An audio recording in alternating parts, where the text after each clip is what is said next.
जिनके बाप नहीं होते वही घर से कमाने के लिए ऐसी जगहों पर निकलती हैं। बुर्के में लिपटी नकाबपोश लड़की ने ये कहकर नजरें झुका ली। काउंटर पर मौजूद दो सेल्स गर्ल्स से आते जाते मेरी हेलो हाय हो जाती थी।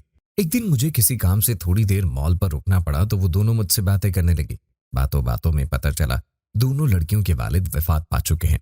यहाँ 12 घंटे खड़े होना कितना मुश्किल काम है, ये बस वही जान सकती हैं जो यहाँ खड़ी हों। फिर जो वो जरा तवक्कुफ के बाद बोली तो बोलती चली गई। एक दिन दो लड़के आए। एक ने मुझ पर जुमले कसे कि ये मेरी तरफ देखे, लेकिन मैंने इग्नोर कर दिया तो कहने लगा, कितनी अकड़ है इस लड़की में। दूसरा बोला, अगर इसमें कुछ होता तो यहाँ क्यों खड़ी होती, कहीं पढ़ लिख कर अच्छी जगह जॉब कर रही होती।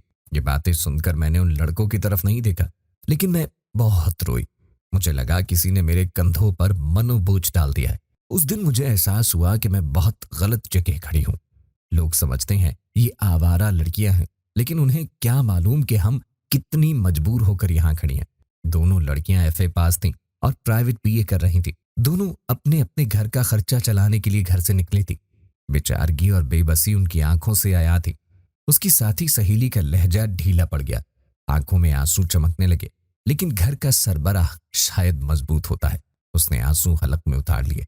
उसकी साथी सहेली उसे डांटने लगी, देखो रोना मत, मैं तुमसे नाराज हो जाऊंगी। 18-20 साल की दोनों लड़कियां एक दूसरे को बहलाने और दिलासे देने में मसरूफ थी। मैं सोचने लगी, जिन बच्चों को माँ की गोद से शराफत न मिली हो, शायद यही वो बच्चे होते हैं जो बड़े होकर खवातीन पे जुमले कसते हैं।